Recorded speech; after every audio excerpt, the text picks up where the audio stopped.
Alright guys, here we are down at Golf Central tonight and we have the new Titleist gear. That is a 718 AP1. Yep. How you going, Richo? Not too bad, mate. Good. Good. How are you going? Good. Very good. 718 AP1, it is the, well, it's the newest of the Titleist gear. Yep. So they've basically gone MB, CB, Yep. TMB, Yep. AP1, 2 and 3 now. And 3, yep. So that's 6 irons. Yes. AP1 is the biggest, friendliest, Yep. most forgiving head, most offset, thickest top line, longest blade. You were saying that, and I totally agree. I mean, Titleists tend to have quite a long blade length, so from heel to toe it's quite long.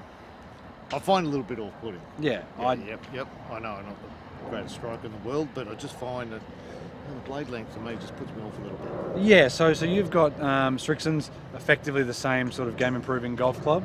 Yeah.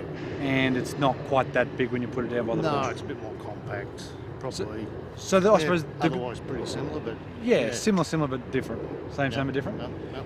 Titleists, like I said, tend to have quite a decent heel to toe length, so across the blade itself. Now what that equals is that it's actually a little bit harder to get the face shutting down, a little bit more opening up, you know what I mean? So MOI is higher, so it doesn't want to, I suppose, hook as much, it doesn't want to fade as much, so it's a little bit easier to keep it squarer. Yep. You've also got a lot of mass behind the hitting area, and you've also got the 4 and 5 irons, a hollow body construction, and 6 iron to wedge is an undercut cavity construction. Yep. So that's basically, it progresses through the set. Yeah. Like, what are your thoughts? Mate, I don't think they're too bad. Just a little bit off-put by the length of that blade. I'm gonna have a hit. But, you know, look, they always all the way make... All the way there. Mate, they always make really good stuff, the Titleist. Titleist, they don't...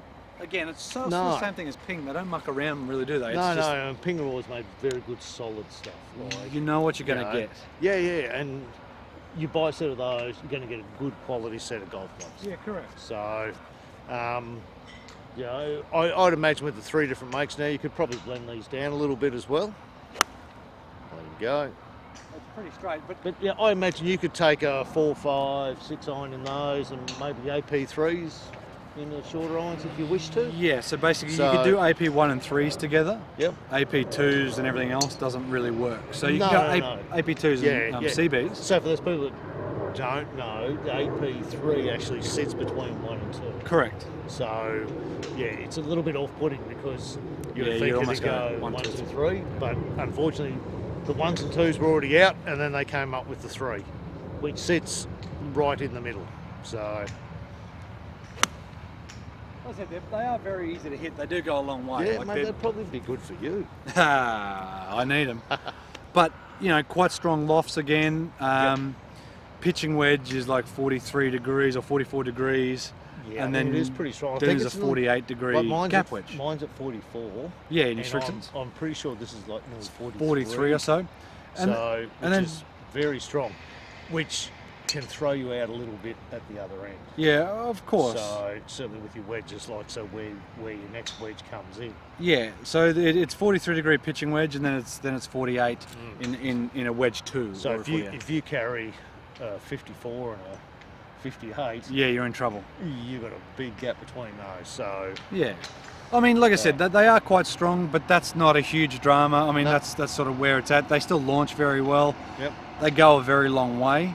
And again, that's not a bad thing. Yes, it says 7 iron, but really it's a 6 and a bit iron. Yeah. Yep. It's very, very good looking by the ball. The top line for me is a little bit chunky, as it is you, but I think it's the blade length that's a bit long, which is maybe a slightly off-putting. Everything else under this is probably acceptable. Yeah. But again, you got to remember that Titleist, again, very traditional. It wasn't that long ago that they brought in a 12 degree driver. Yeah. You know what I mean? So then that's the first time they've done that. So they've always been very traditional. Yeah. And of course, they've only just brought out SureFit CG, which is the movable weights in the driver. Yeah. In the 917 model driver. Yep. So anyway, that's sort of what it is. Very traditional. Feels pretty damn good. It's certainly not the ugliest feeling. No.